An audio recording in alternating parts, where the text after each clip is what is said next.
这武玲珑入宫已经是板上钉钉的事儿，您也不要再多做纠缠。长安城比它标志的美人可多着呢，您又何必非要从陛下嘴边虎口夺食呢？后宫勾心斗角我听得多了，我不会让他卷入那些势力区的。您要是舍不得银子，我改日退还给您，玲珑姑娘就别想了。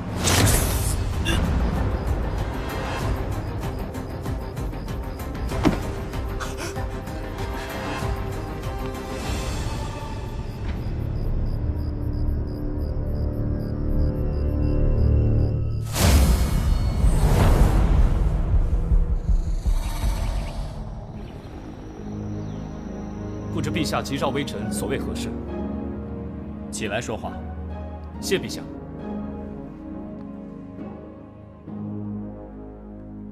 如今正值采选之际，那掌管采选的总管罗德海却在昨夜暴毙。什么？朕已经吩咐下去，此事万万不可声张。这次召你进宫，就是想让你低调彻查此事，争取早日水落石出。微臣遵旨。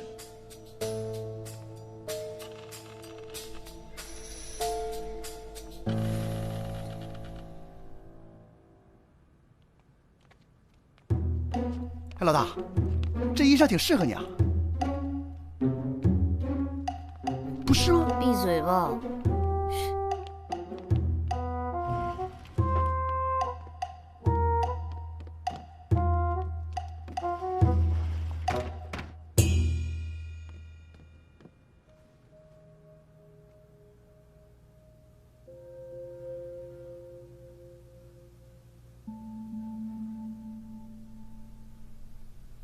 初步判断，死亡时间应该是在昨晚子时前后，死者应是被人点中颈项要穴，阳虚闭窍而亡。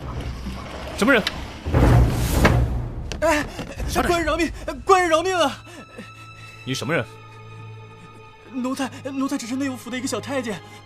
我问你，这罗总管的死，你知道些什么？奴才昨夜从此路过，见这屋灯亮着，就张望了一眼，看见罗总管跟兵部文侍郎一起进了屋。兵部侍郎，他们两人平日经常来往吗？这个奴才不太清楚啊。等等，死者内衣好像有夹层。什么？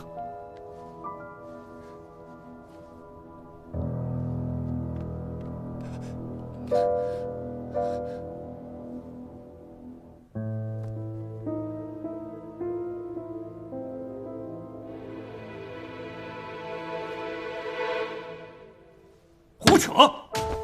朕昨日与文爱卿商议边塞的事情，一直到深夜，他哪有时间去见罗总管？文侍郎是什么时候来这里的？晚膳时他便在。怎么？你连朕都不信？臣不敢。告诉朕，是谁暗中造谣诬陷文爱卿？陛下息怒，可能是臣一时疏忽了，待臣再细细调查一下。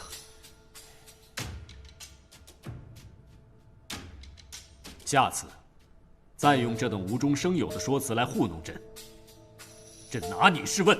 是。微臣遵旨。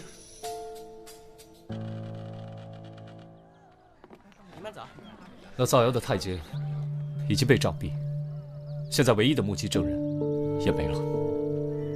小太监出现的时间太巧了，有可能受人指使，故意透露这个假消息。我们在罗德海的衣服里发现他的受贿名单，名单上都是此次参与采选的人员。他们应该是想为家中女眷争取名额。罗德海正是掌管此次采选的总管，贿赂他的确是条捷径。你是怀疑是名单上的人作案？有这个可能。这么多人，那咱不会挨个查吧？都在这呢。那件案子有进展了吗？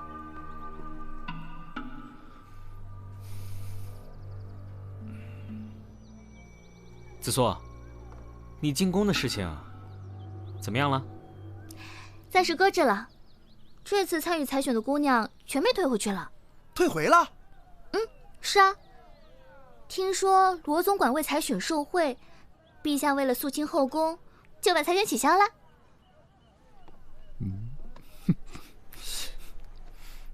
哎，玲珑，别走，别走！哎，听我说嘛，玲珑姑娘，采选取消啊是好事，说明咱俩有缘分呢！啊，哎，走！哎呀，玲珑姑娘，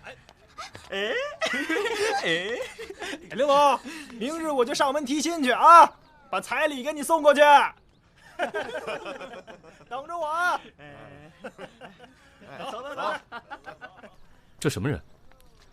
这不王麻子吗？本名王进，爹有钱，就没学点好，天天往漂亮姑娘身上蹭。这位玲珑姑娘，我好像在哪见过。哦。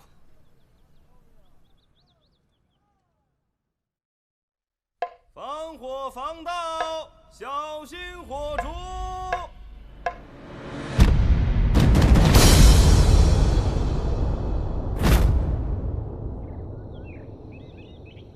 此人与罗总管司法相同，杨须必翘而亡，恐怕是一人所为。怎么相同了啊？这不是还把……你懂啥呀？虽然凶手将死者的命根削去，但真正的死因就是点中颈项要穴，跟罗总管一样。杀就杀了，为什么非要断其命根呢？难道这个凶手有什么特殊的癖好？杀了个太监不过瘾，还把一个正常人……干嘛非让我来这屋啊？那还不是小撒让你来的？哎，千万别上来啊！你别看了，这具尸体有点怪异。这王麻子飞扬跋扈，又贪恋美色，定得罪了不少人。子硕，这王家跟宫里头可有什么联系啊？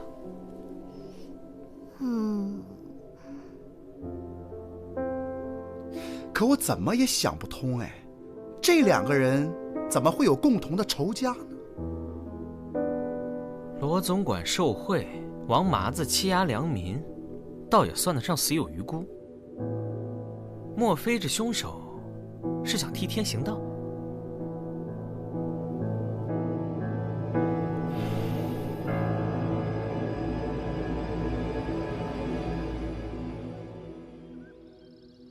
这次行贿事件牵扯的人太多，听家父说，陛下已经拿武家开刀，审了2天2夜了。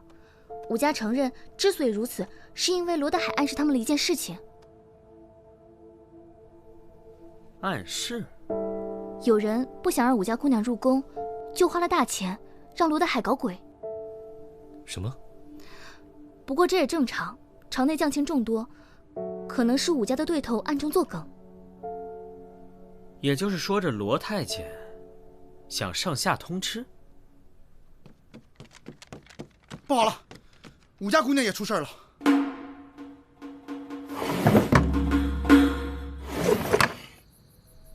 初步判断，死亡时间在1个时辰以前。先奸后杀。从尸体的痕迹来看，死者激烈的挣扎过。至于死因，跟前2个一样。是同一人干的？太监、富家公子、大家闺秀，被同一人所杀，这也太诡异了吧！竟然连未出阁的姑娘都不放过。等等，他就是武玲珑。之前采选的时候，我见过他一面。怪不得那日在凡舍觉得他有些眼熟。你是说，那天王麻子骚扰的姑娘就是她？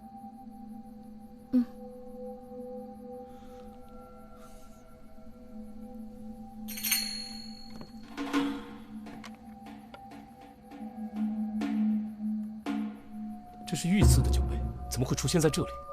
陛下赐的酒杯。我还说呢，这客栈看着不咋地，用的酒杯倒还挺讲究。这说明，来过这屋的是陛下身边的人。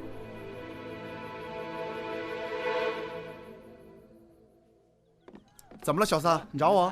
客官稍等啊。来，小，这里来壶酒。干嘛？好嘞。干嘛搞得神神秘秘的？我偷偷到文侍郎府上打听过了，他染了风寒，昨晚早早就睡下了，有仆人作证。但是还有些疑点需要查查。不，你又去干嘛呀？啊，老大因为这件事被陛下臭骂了一顿。我告诉你，你要再瞎折腾，让老大知道，非收拾。可能？可能什么？不可能，不可能。你说什么？什么可不可能都让你说了吗？吵啥？你说你身手那么好，你为什么不去呢？你疯了吧你？只是跟踪而已，不难吧？我怎么可能去啊？让老大知道我还想在大理寺混呢。我罩你啊！是你少来，就你真不去？不去。哼！想不想做名侦探？想啊。想不想出人头地？想。想不想把紫苏明媒正娶？想。有账。哎，好嘞，来了。不是。客官慢走啊。遵从你内心的选择。想。那就从让紫苏高看你一眼开始吧。等我。麻辣，这么简单？我还有必杀技没使呢。而我听说啊，这武家主人可是出了名的趋炎附势，平日里八面玲珑，对谁都陪着笑脸。最近好不容易升了官，要说他会得罪人，我可不信。你确定？确定啊！这个武家主人花了大价钱，就是为了把女儿送进宫，这多符合他的性格啊！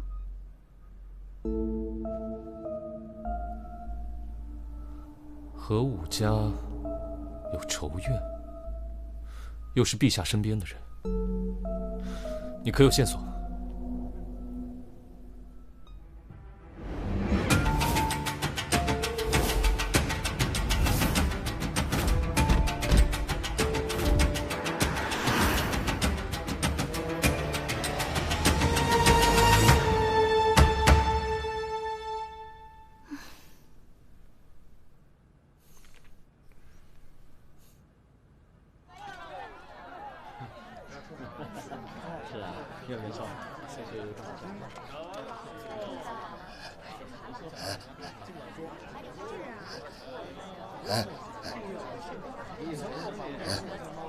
为夫。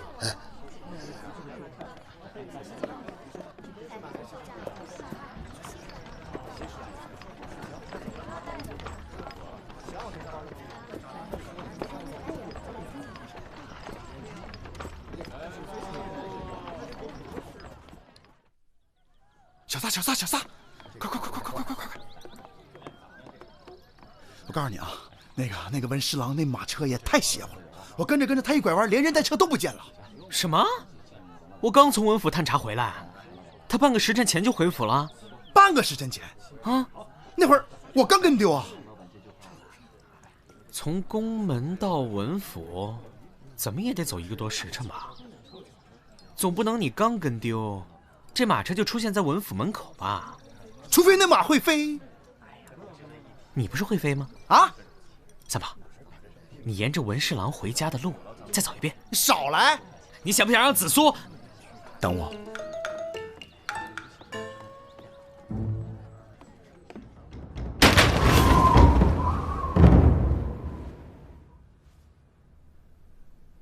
半个时辰。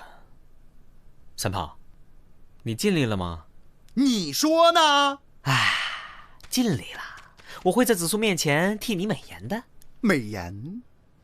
既然连你都用了半个时辰，文侍郎在你面前消失，到出现在文府，却只是一瞬间的事儿。可不是啊，马车能有我快吗？之前陛下的证词让我们打消了对文侍郎的怀疑，可是现在所有线索又都指向了他，所以我觉得易容术或同胞兄弟是比较合理的解释了。小三炮，你又要干嘛？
证据，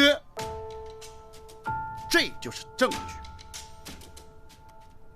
这张脸好像在哪儿见过，记不记得？文侍郎身边的那个，我跟你说过的老仆人。证据也有了，我去报告老大，抓人呢。等等，你把证据偷出来了？啊？你说这是从侍郎府发现的啊？谁会相信？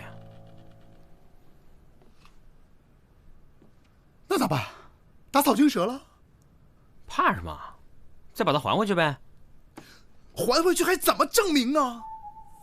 哼哼，干嘛？你要干嘛？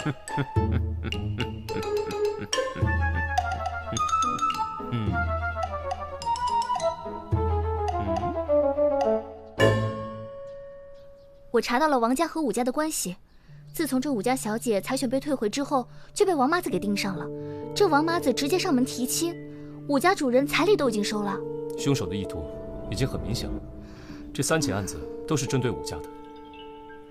先是杀死了掌管采选的罗德海，这武家送女儿入宫的如意算盘自然是落空。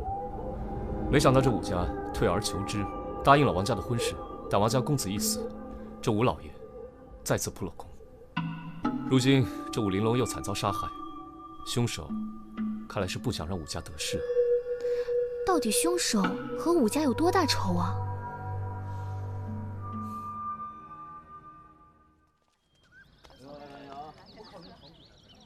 小玩意儿。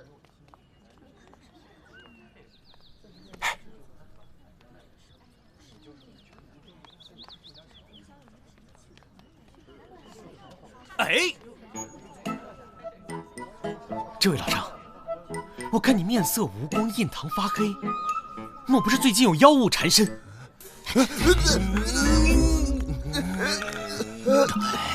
哎，住手！你想干什么？哎，来人呐，抓强盗！哎，你干嘛？竟敢在文侍郎面前动手动脚，关你屁事啊！放肆！喂，我斩！哎，文侍郎，我去抓！你别跑，别跑啊！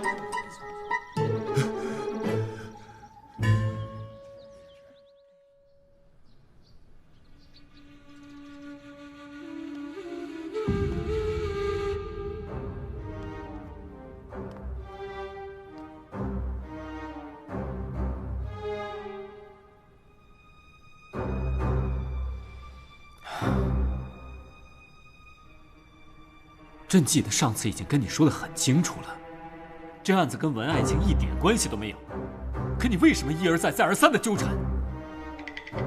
臣知错。要是你没能力查案的话，就别查了，朕马上换人。陛下，再给臣一次机会，臣已经有眉目了。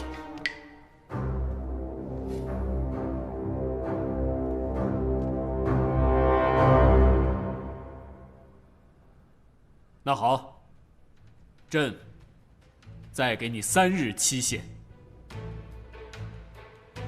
不过这一次，朕希望你不要辜负朕对你的期望。微臣遵旨。我怎么捏？那都是张真脸啊！就一个晚上，假脸就变成真脸了。这要让老大知道，阴天了，乌云盖顶，收衣服去。哦，萨摩多罗，查案起是儿戏，我说你可以不信，陛下说的你也不信吗？还有你黄三炮，竟然敢背着我跟萨摩胡来，趁早给我滚出大理寺！哎，老大，那文侍郎肯定有问题啊！谁没事在家里藏着面具啊？王法师又发现了一具无头男尸。啊？哦。死者是名男性，掌心有多枚老茧，身材魁梧，应该是个习武之人。不会又是点穴死的？这次啊，还真不是。可以断定尸体虽然头被砍去，却是中毒而亡，也就是说，中毒在先，砍头在后。凶手之所以多此一举，目的只有一个，就是让我们无法辨认死者的身份。李少卿，罗总管的那份名单呢？我都已经查过了，上头没有什么有用的信息。先给我看看行吗？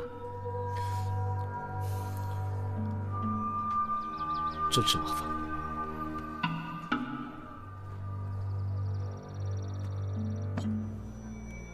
上头的墨迹，我原来以为是罗德海写错之后涂掉的，可这么看来，这处墨迹是后来加上去的。你怎么知道？墨迹的新旧会有细微的差别，比如这处就应该是笔误留下的墨迹，而这处的运笔与其他不同，很有可能是凶手发现名单之后才涂抹上去的。哎，他傻呀！要是他怕人发现，直接拿走不就好了？我们不妨顺着这凶手的思路来想，既然这凶手发现了名单，如果想要掩饰自己行贿的事实，完全可以将帛书直接偷走。可是他只是涂到了自己的名字，而将帛书放回了罗德海的衣服里面，好像是故意让我们发现这个重要的证据。这是为什么？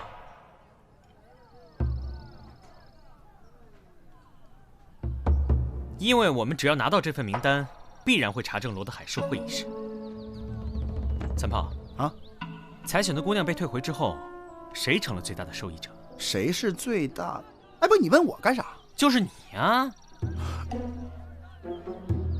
什么意思啊？不是那个老大跟你说正事呢，能不能正经点儿？双叶，你认真听点儿。你的意思是这些姑娘原本的追求者，或是爱慕的对象？没错。武家行贿本身就影响极差，这样一来，武家姑娘自然是再无进宫的可能。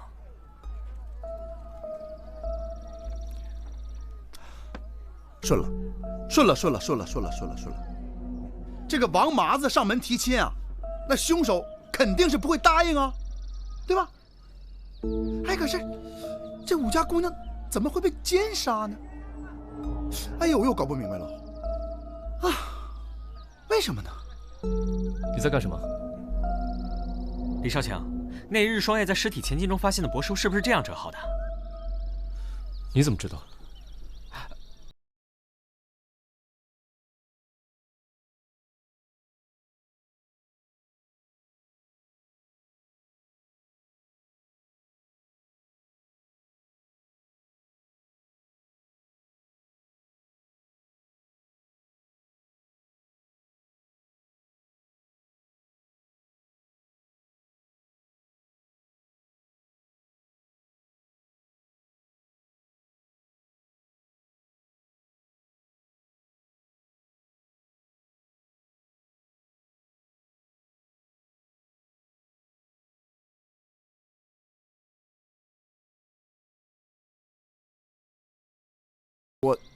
我就是，你以为我喜欢被两边使唤来使唤去？我这不是。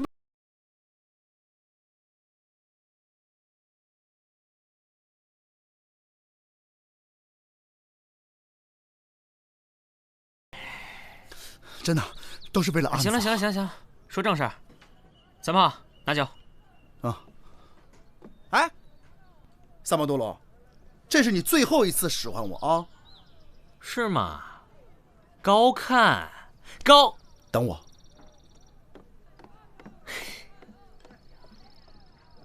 哎，给。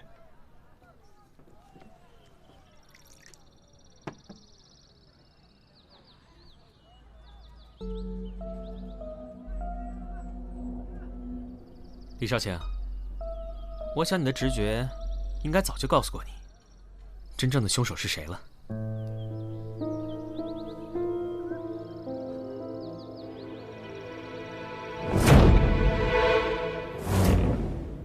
启奏陛下，昨夜有突厥骑兵进犯我边陲大营，无法确定此次偷袭是个人行为，还是可汗授意所为。微臣以为，不如先观望几日，若他们就此停手。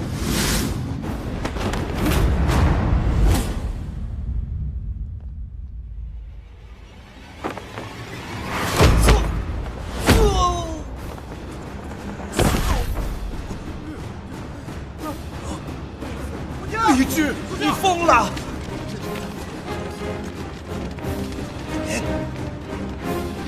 陛下，陛下救我！陛下，陛下！陛下！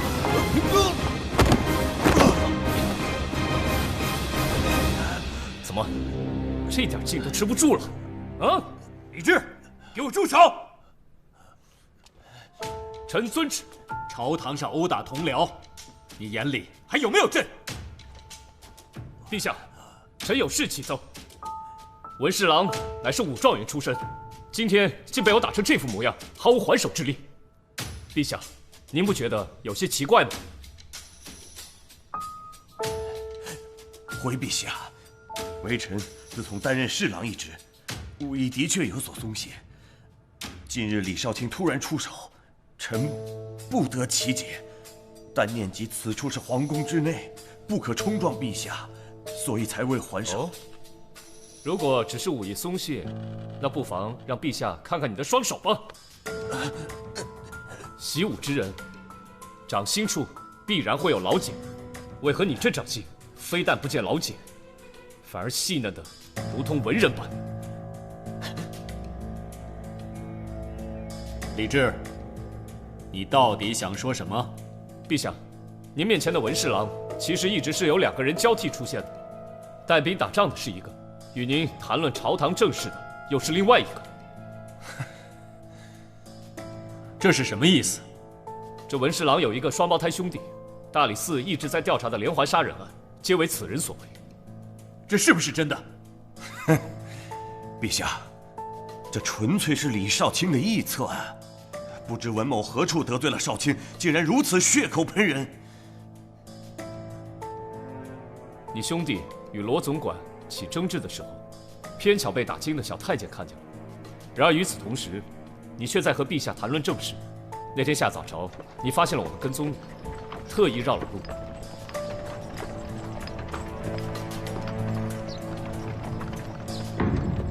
可是你没有想到，我在你的府上也有埋伏，发现了出现在文府跟你长得一模一样的人。敢问陛下，这世上同一个人在同一个时间，可否出现在2个不同的地方？绝无可能。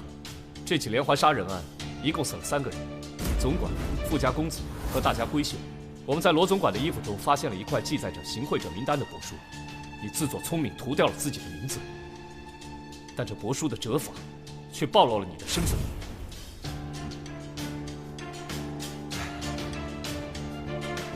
回府。而且，我们还在发现武玲珑尸体的房间中，找到了一套御赐的酒杯。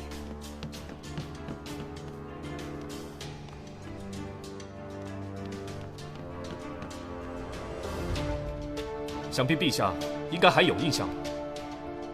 没错，这是朕去年赏给众爱卿的。如果你还想狡辩，陛下，证人已经带到。传。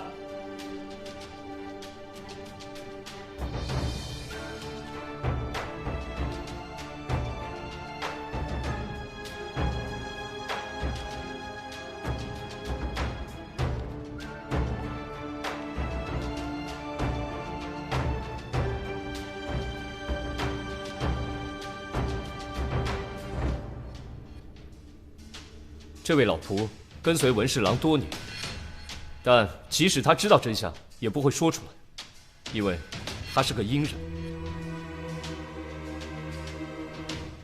昨日的无头尸案，死者明明是中毒而死，却被人砍掉头颅，这必然是为了掩人耳目。我想这尸体不是别人，正是文侍郎的这位亲兄弟吧。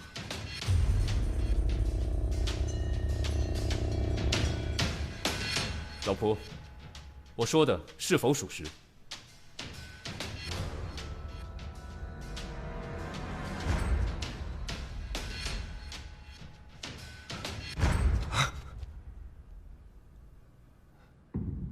文清，李治说的可是实情？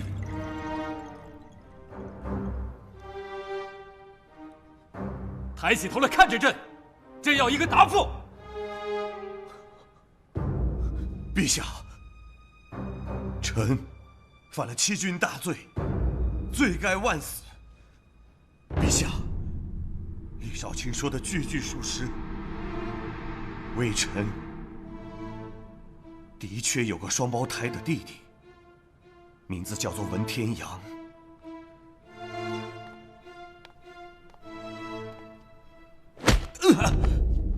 文天泽啊，没想到你这么毒。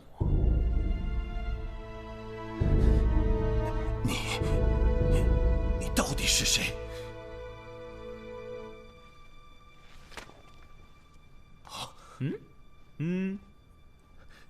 是你。草民萨摩多罗擅自闯入大殿，还请陛下恕罪。萨摩多罗，萨摩多罗，你告诉朕，这到底是怎么回事？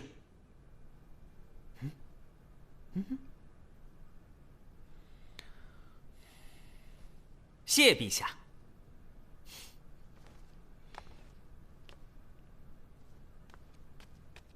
哎呀，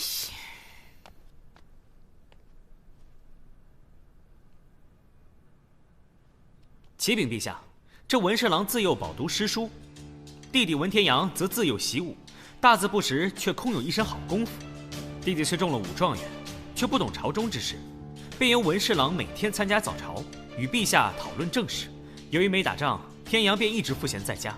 文侍郎怕被人发现，便帮他易容成老仆的样子。这么多年来，你兄弟二人经营得很好。直到武玲珑的出现，才让兄弟之间第一次出现了隔阂。武玲珑，就是那武家的独生女。正是。罗总管掌管此次采选，文天阳行了贿，想把武玲珑清除采选，没想到武家给的更多。他眼看武玲珑就要入宫，便一怒之下把罗总管杀死。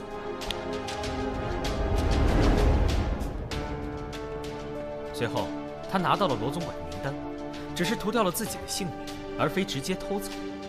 其目的正是要彻底搞砸这次采选。如他所愿，参加采选的姑娘被遣回，可偏偏王马子又看上了玲珑，还下了彩礼。彩礼送过去啊！你的弟弟自然无法忍受此事，便将其杀害，断其命根。听你这么说来，这文天阳是对他有情，那为什么还要杀害他呢？因为这武玲珑从始至终爱的只是文侍郎吧。我推测，武玲珑死的那日，应该是天阳假借你的身份前往客栈，武玲珑发现了他的身份，拼死不从，才被他杀死。你知道真相之后怒不可遏，便将文天阳毒死，又怕孪生兄弟的事情败露，才将亲弟弟的头砍下。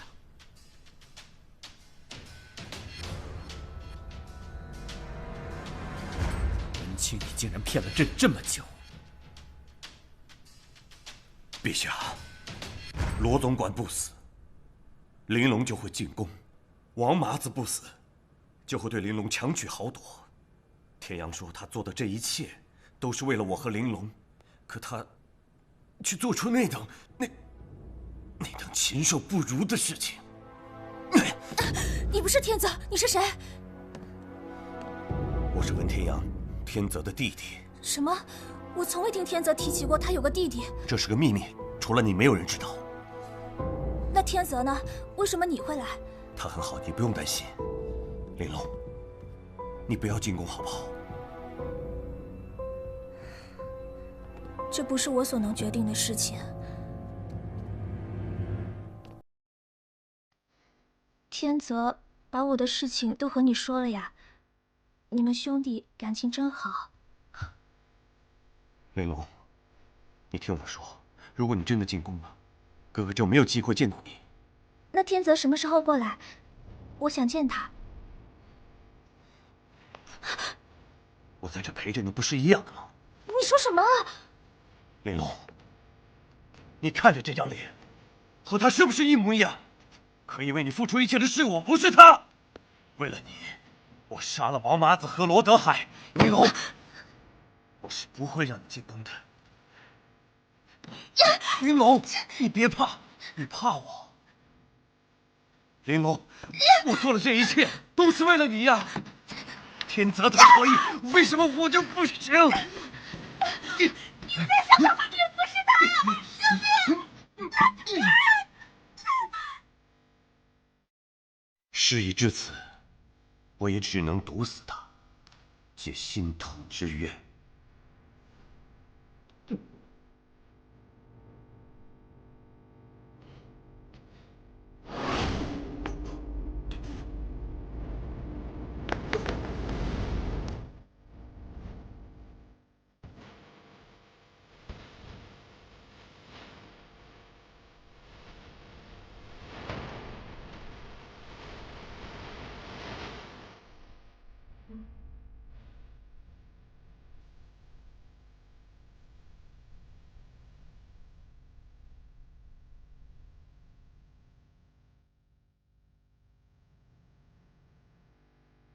臣罪无可恕，唯愿以死谢罪。带下去，即日处斩。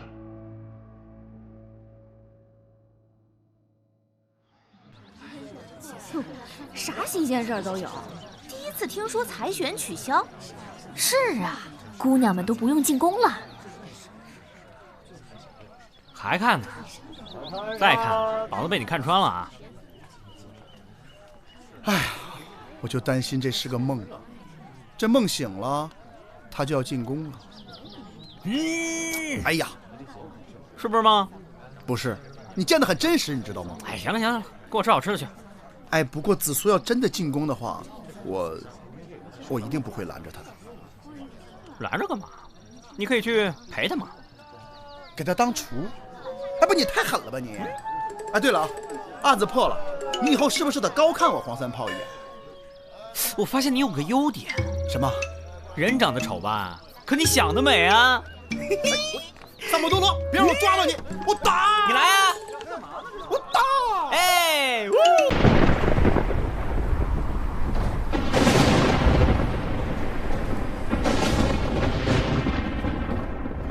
进来，也不知道是怎么了，总是打雷下雨，这样的鬼天气，可真是让人燥得很。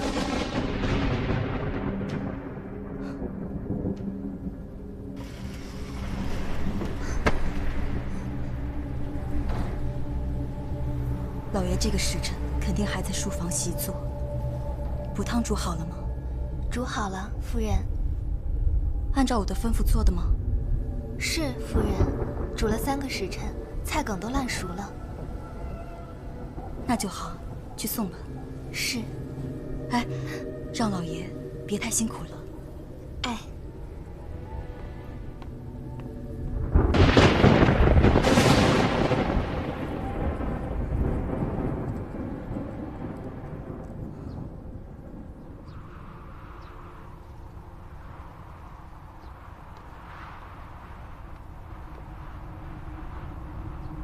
老爷，夫人让我给您送汤来了。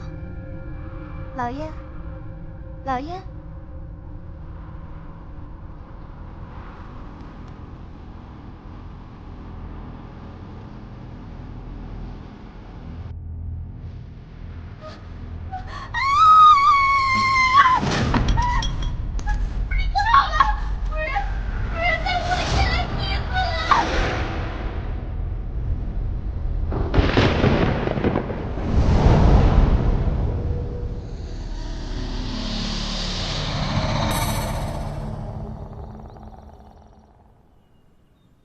大理寺王嗣成在光天化日之下于家中被雷劈死，此事太过荒谬，太过荒谬啊！莫非这王嗣成贪赃枉法，操了天谴？休得胡言乱语！你有何证据说我大理寺官员贪赃枉法呀？我是没什么证据，可是老天爷看得真切。休得胡说！我为官清廉，就怕遭了天谴。怎么会遭天谴呢？稍安勿躁啊！事关朝廷命官，要是消息传出，朝廷内部定会一片混乱呐。事，万万不得让陛下知晓。是啊。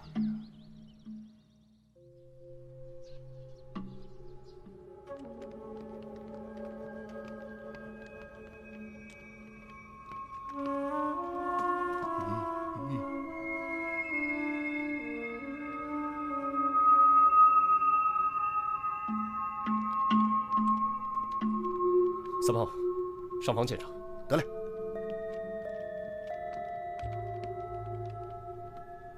昨夜可有什么异常？府中一向门禁森严，又有专人看守，未见任何异常啊。王嗣成一直在书房中。哎，是。每天晚上主人都在房中习坐。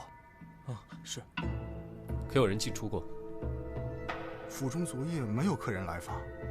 主人平日里在房中处理公务，总是房门紧闭，听不得半点喧闹。没有吩咐，我们都不敢轻易打扰。是吗？是啊。可是，主人怎么会在房中被雷给劈死？这说不通啊！是啊。老大，避雷的龙头我检查过了，没有任何动过的迹象。双叶，尸体怎么样？除雷击痕迹之外，无明显外伤，也没有发现中毒的迹象。不是，双叶，都烧成这样了，你咋看出来的？如果先中毒再死，尸体就不会呈现这样的状态。哎，你在质疑我？不，随口一问。哎，要我看啊，都是他黑心者的祸。要不这雷电长了眼睛，不劈别人，偏偏进房劈他。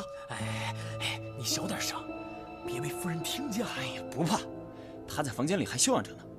再说了，实话还不让人说，平时就贪赃枉法，受那么多贿赂，能不得报应吗？哎，别说了。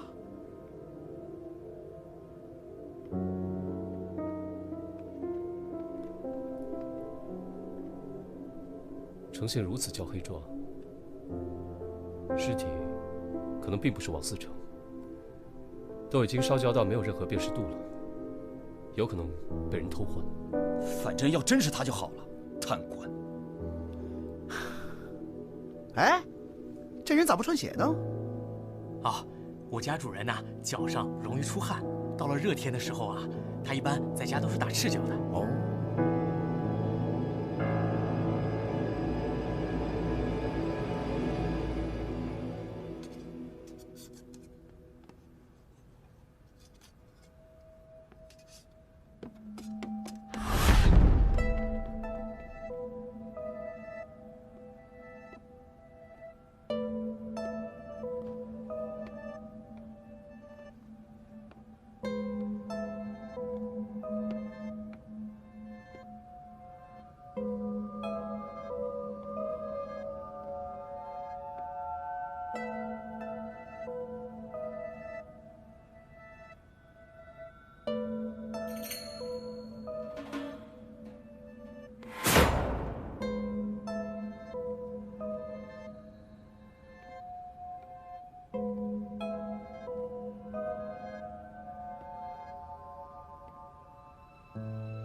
谢谢各位的捧场。我们的幻术呢，10文钱包教包会，上天入地无所不能。变戏法的。你过来。走吧。你干嘛？我要学幻术，我要学会。 15分。啊，这么多，我可没有。我告诉你啊，你要学会幻术啊，今晚吃饭1个鸡腿变3个。我钱不够，我回去跟我娘讨点。你给我等着，别走啊！好，不走，你快点啊！走。你怎么来了？王嗣成前夜被雷劈死，烧成黑炭，你可知道？我们老大让你去看看。 不去，老大准备了香茅烤春鸡，吃不吃随你哦。烤鸡，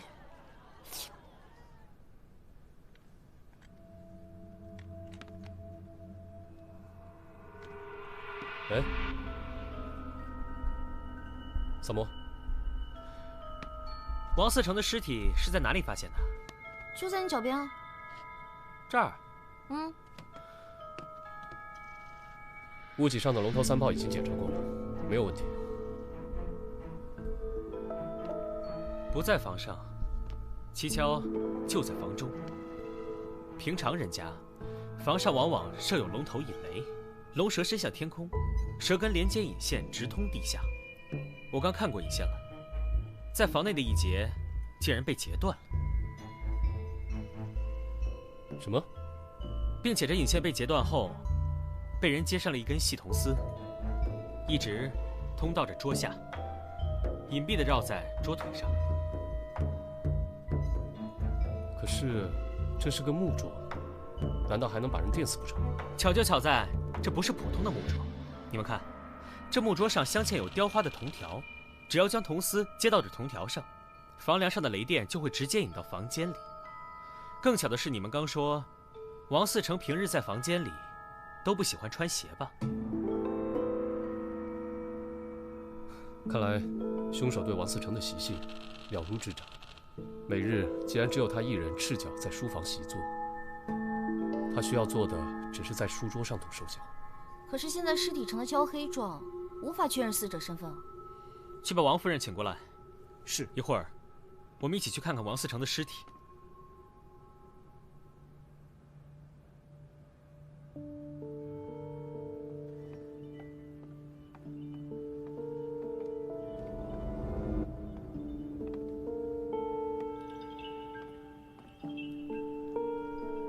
萨摩，要问夫人什么，赶紧问吧。夫人，请看这尸体的牙齿。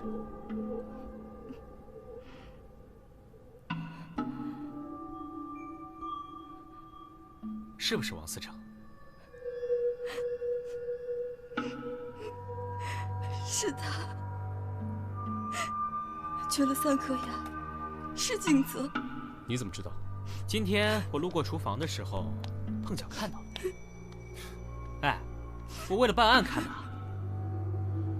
我今天去厨房，看到了下人给王嗣成煮的汤，把芹菜煮烂到那个程度，说明王嗣成一定是哑口。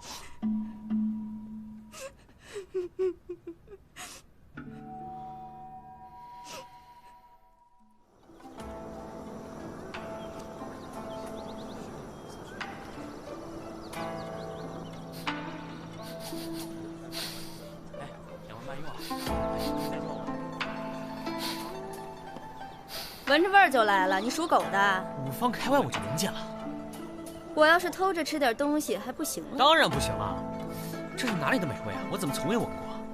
一个住店客人带来的怪鱼，说是在山坡上捡的。怪，萨摩已是大法第34条，样怪则鲜美。待我助他一臂之力。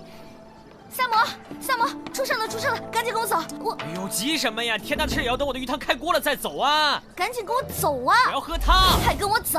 要喝汤，跟我走！喝汤，快走！汤，走啊！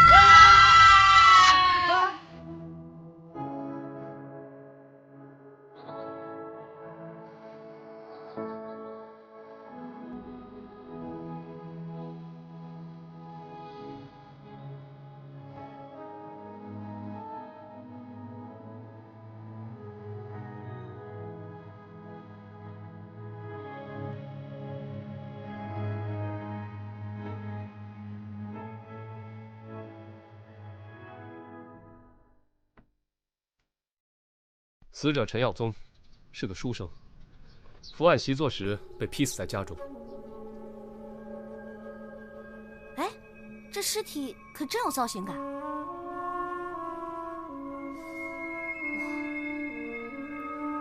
哎，他的手里紧紧握着这个，你们看。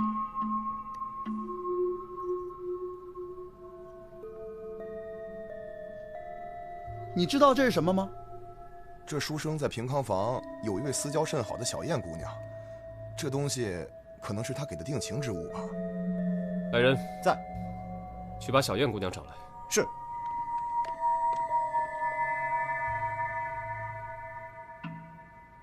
耀宗，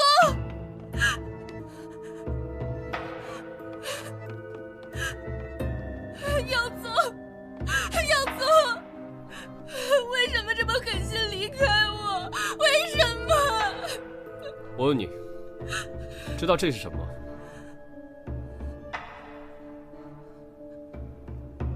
小女从未见过。官人，求你一定要帮忙破案啊！我可以给你当牛做马。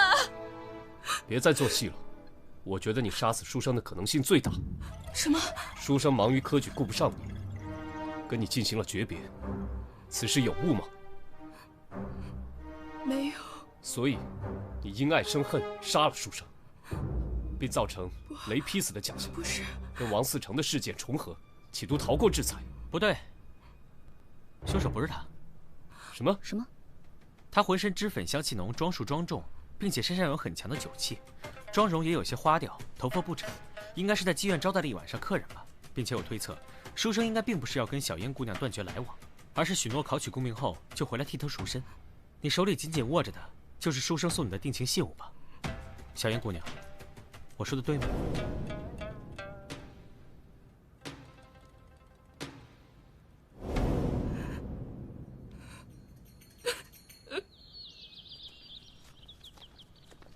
想问就问了，干嘛藏着掖着？我没有。爱问不问，难受的是自己吗？哎，小撒，是我想问啊，那个你怎么发现小燕姑娘嚎啕大哭是为了玉佩的事儿？很简单，她进来的一瞬间，第一时间就是摸自己胸口以上2寸的地方，不是心口的位置，所以不是为了平复呼吸，而是说明她的胸前挂有饰物。而且王嗣成夫人也让我见识到了，死掉爱人的那种伤心是演不出来的。虽然我不太理解那是一种什么感觉。王嗣成的尸体那边还有没有发现？暂时没有。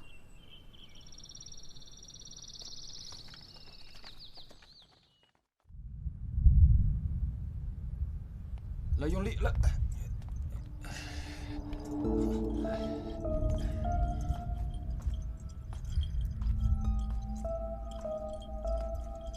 你们这是？啊，朝廷下令，防火防雷。用这个？嗯。找一块4寸的鱼尾形状的铜瓦放置在屋顶上，就可以避免雷电引发的天火。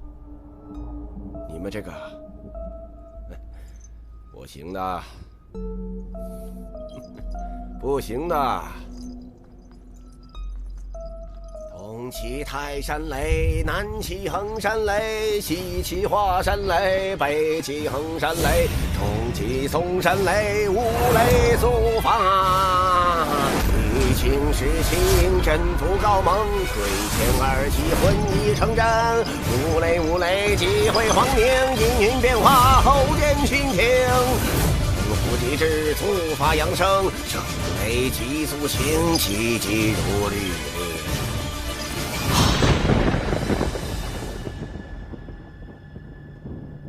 老大，喝茶。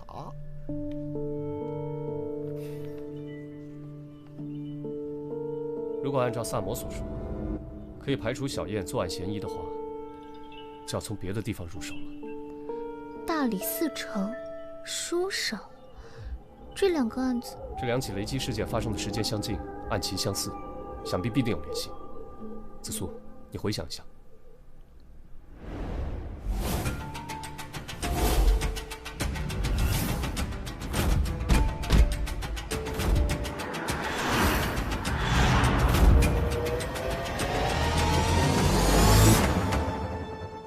我我想起王嗣成跟5年前一起强奸案有关，长孙家4公子被告强奸，那个死去的书生陈耀宗为其做了不在场证明，所以王嗣成以证据不足未将其定罪。这件事情很蹊跷，但是当时并没有更多详细的记载，均一笔带过。案子于武德9年农历11月初4未时结案，当日晴，艳阳高照，气温宜人。牛。当年案子的证人，果然是那个书生。这就是2人的联系。三炮，哎，你去探查一下那个妇女的亲人。好，这就去。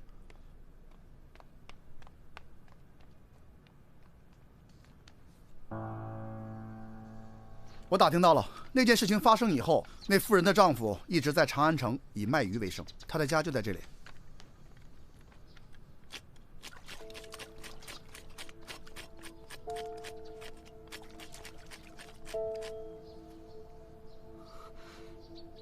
想必你已经知道大理寺丞和书生的事情了。嗯，我知道。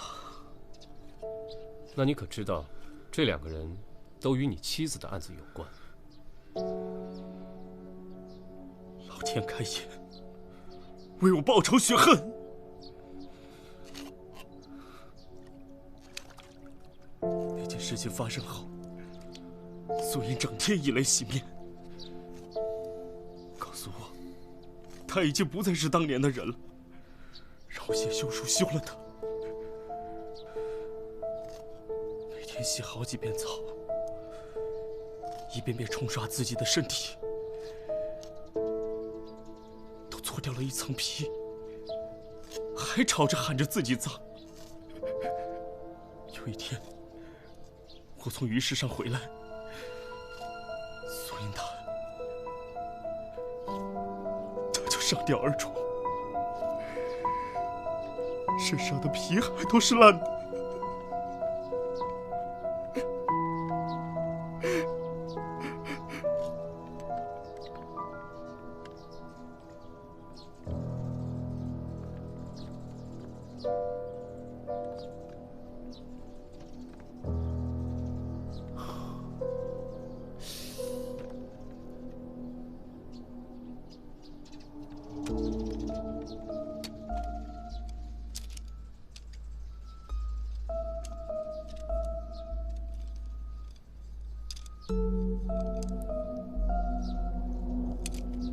你现在是这个案子最大的嫌犯，这2个人的死跟你都脱不了干系，所以你必须要把事情说清楚。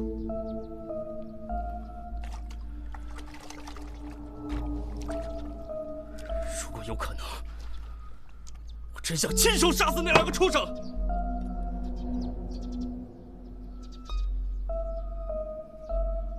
可是下大雨那天，我在东市卖完鱼，就急忙赶回了家中，哪里都没有去。邻居可以为我作证。至于书生他死的当夜，是我固定每月自家鱼塘换池水的日子，一换池水就需要整整2天2夜，我根本没有时间出门。真是老天开眼，老天开眼呐！隔壁的渔夫跟你走动多吗？还可以，经常有往来啊。他平时为人如何？我们现在怀疑他与2起命案有关。啊，不可能吧？绝对不可能！他可是老实的要命，平时话不多，但是他总是帮助附近的邻居，还跟别的商贩不一样，常常把自己要卖的鱼分送给我们吃。这么好心的老实人，怎么可能杀人呢？那下雨那天，他在哪儿？你是说大暴雨那天？对，他在家。那天我去他家，想让他雨后帮我看看屋顶上的漏雨，他确实在家里。那2日前呢？2日前，哦，2日前他在家中换池水。昨天早上我妻子还抱怨晚上睡得不好，是因为被王老汉家里巨大的换水声给吵醒了好多次呢。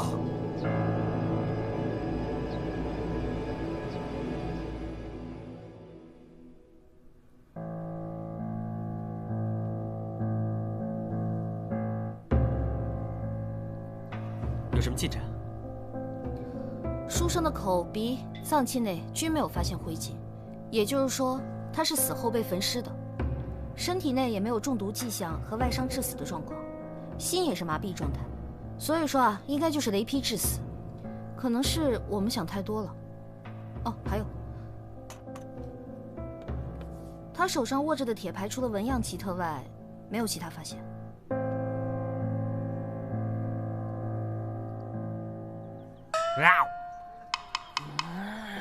慢点吃啊，别噎着。世间没有会伤害我的食物。客官，里面请，里面请，不三不四招呼客人，快点快点。请。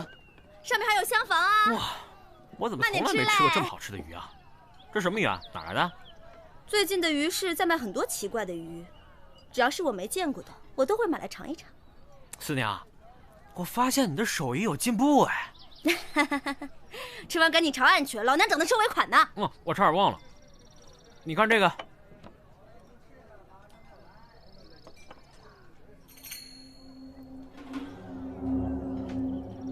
这个东西，我知道是谁做的。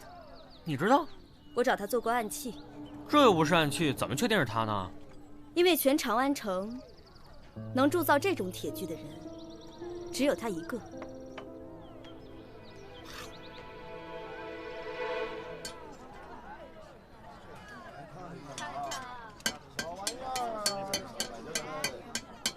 小哥，啊，你看看，你认得这个吗？出自我之手，怎么不认得？那你可还记得你把这个铁牌卖给了谁吗？这种专门定制的铁牌，我只做了2个，都卖给了一个从吐蕃来的巫师。谢谢啊。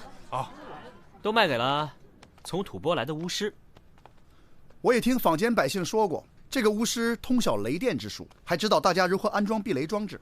要利用这一点和巫术来杀死大理寺丞和书生，都再容易不过。没错，吐蕃向来和我大唐战火不息，近来局势更是紧张。也许巫师正为该国派来的杀手，先灭大唐官员和才子，然后灭国。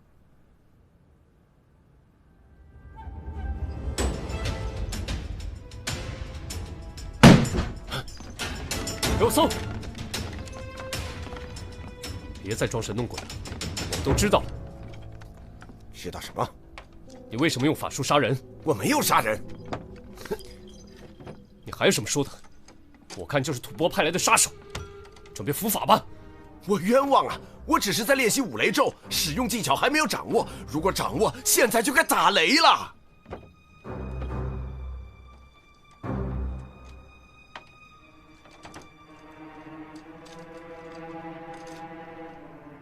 还敢狡辩！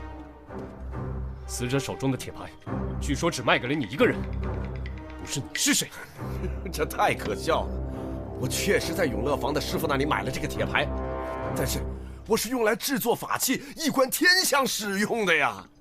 少卿，找到这个，怎么样？的确和书生手中的一模一样。搜到新衣物。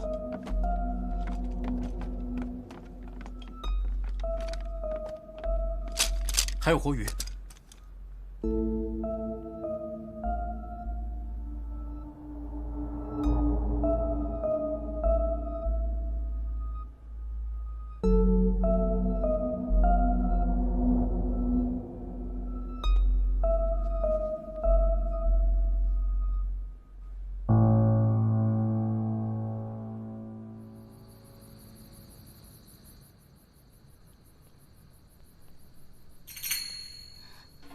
你看这，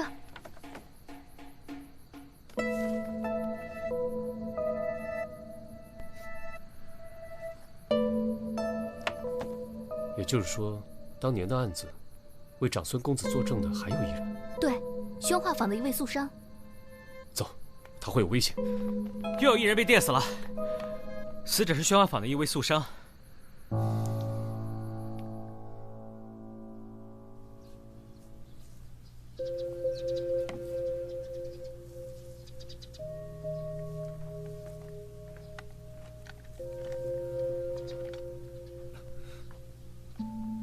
你们怎么又来了？昨夜跟你妻子的案子有关的那个宿商死了。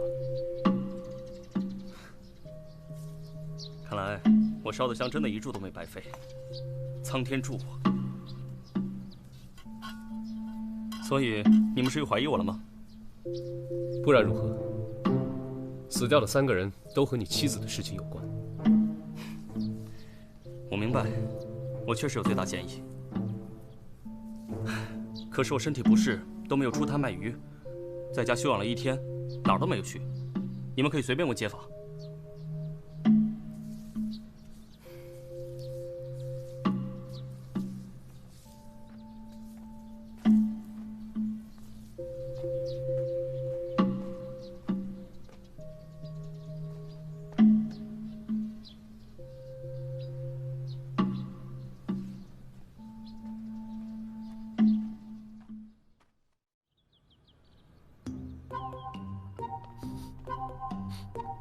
来，老大，喝鱼汤。这鱼汤可炖了很久哦。哎，你傻呀？嚯，是挺烫啊。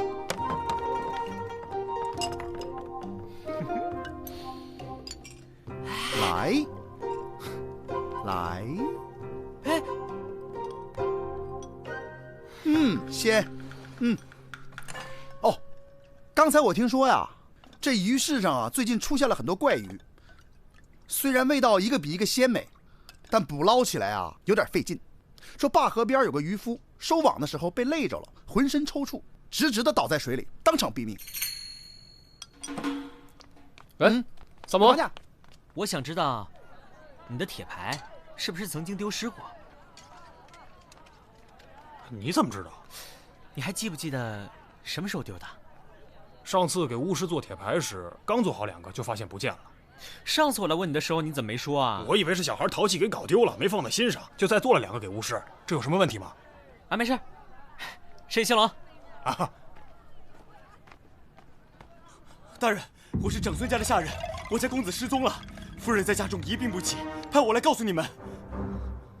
天哪，他不会已经死了吧？肯定是死喽，不然怎么会平白无故消失呢？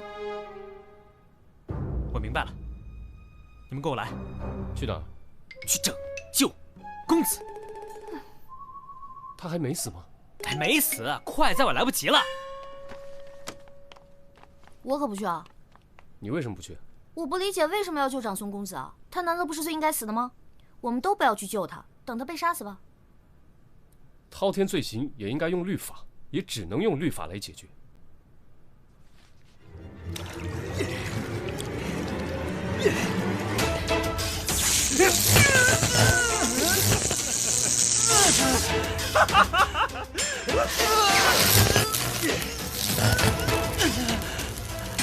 现在你知道什么是痛苦了吧？去死吧！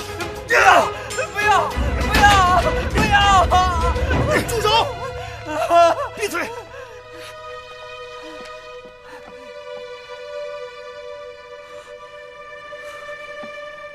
我认为我已经做好了一切，你们到底是怎么发现的？为了给亡妻复仇，你的确费尽心思。即便如此，你的作案手法还是漏洞百出。三炮告诉我，最近有渔夫因捕到怪鱼被累死，那是谣传。我在鱼市了解到的事实是，一位渔夫捕捉到了一种名叫电鲶的鱼，他不幸被电鲶电击而死，而这种电鲶正好满足了你复仇的需求。三炮在你的家里发现了吐蕃的法术竹简，说明你与吐蕃巫师有来往。我们搜查了巫师的住所，他的衣物都破烂不堪，鞋底也快被磨破，可见生活定十分窘迫。我看到他画的五雷符咒是错的，说明他确实不通术法，但他只晓修万物之理。还有活鱼啊！我们在巫师家还搜到了活鱼。巫师供述说，你在贩鱼的途中与他结识，得知巫师喜欢吃鱼，你就经常带着捕来的鱼去拜访他，他便授予了你一些引雷制电的原理。后来你得知巫师在铁匠处定制了小铁牌做法器，所以你趁铁匠不备偷走铁牌，用铁牌作案，并故意将其留在案发现场，栽赃陷害于吐蕃巫师。作为一个渔夫，你经常宿渔到那些官员府邸，跟下人们混得熟了，甚至可以随意出入戒备森严的王嗣成家，对王嗣成平日的起居作息自然也是了如指掌。你伺机潜入王嗣成书房，将避雷的铜线连接到有铜条装饰的桌子。雷雨之日，王思成赤脚在书桌前习作，便出现了在房内被雷击致死的怪象。杀死书生时，已将水之中养的电粘放在水缸里，并用板车拉到书生家，在书生睡梦中将绑有铜线的铁牌放在书生手里，然后把铜线另一头放入充满电粘的水缸之中，书生当场被电死。然后你放火烧尸，再将其放回床上，营造与王思成一样在室内被雷劈的假象。行凶后，你把电粘弃在了山坡上，以为会有畜生吃掉。一个住店客人带来的怪鱼，说是在山坡上捡的，没想到却被客人带回了凡舍被四娘烹制，真巧。再说说你的不在场证明，书生被害当晚，你说你在换洗水池，邻居作证，听到换水动静很大，那声音我在鱼市里也听到，是鱼翻腾的声音。这种体型硕大的电粘需要大量的小鱼作为食物。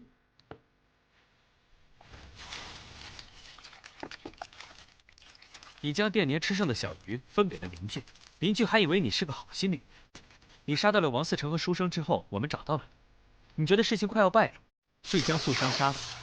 从现场的痕迹和验尸结果推断，你杀死素商时异常仓促，手握木棍或木板，将其头按在了装有电粘的水缸中，电死、烧焦。我在案发现场发现了大量的血迹。你说你当天生病没出门，可是为什么你的鞋子却全是泥巴？院子里装鱼的板车也是湿漉漉的，你有什么要反驳的吗？哼，我佩服你。不过，我的报复计划也快要完成了。没错，就是我杀掉他们。可他们都该死，都该死！那个软弱的书生，目击了苏银被这个混蛋强暴。但是却位于强权，而做了假证。苏生当时在旁边戏谑嘲弄我妻子。王思成收了这个人的贿赂，而把案子压了下来。这些人都应该受到雷公的制裁。那个死去的渔夫，是我一起打鱼的朋友，就是死于电粘击中。于是，我就萌生了这种方法复仇。现在就差最后一步了。我现在就要亲手杀死这个畜生！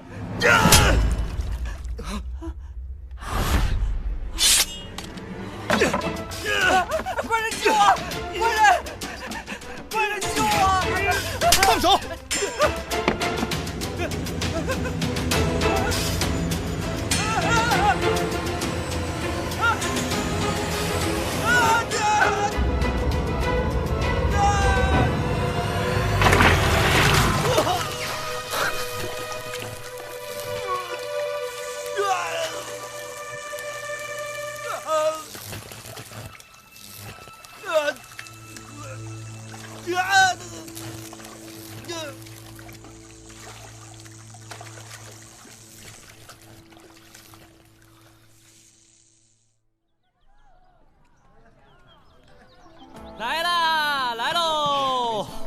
久等了哦，来！哎，我告诉你们说啊，以后呢，你们再也不能说我萨摩多罗只认钱不认朋友了啊！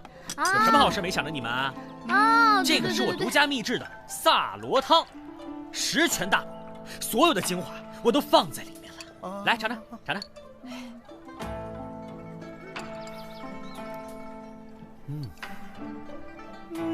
不错哦，真好喝。不过这渔夫虽然杀了人，从某种意义上来说，也算是替天行道了。总结得对，耶！那从某种意义上来说，咱们也算是替天行道了呀。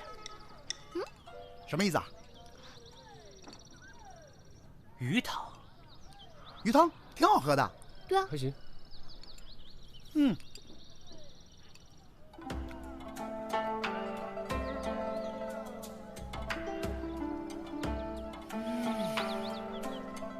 真鲜。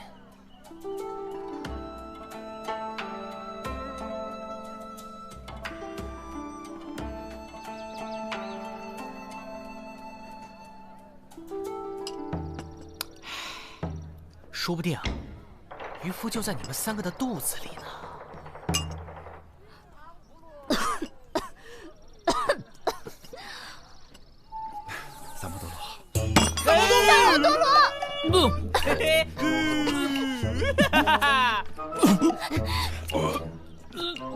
任何人都不能打着主持正义的名号，剥夺他人的生命权。我掐死你啊！我打！这是几场？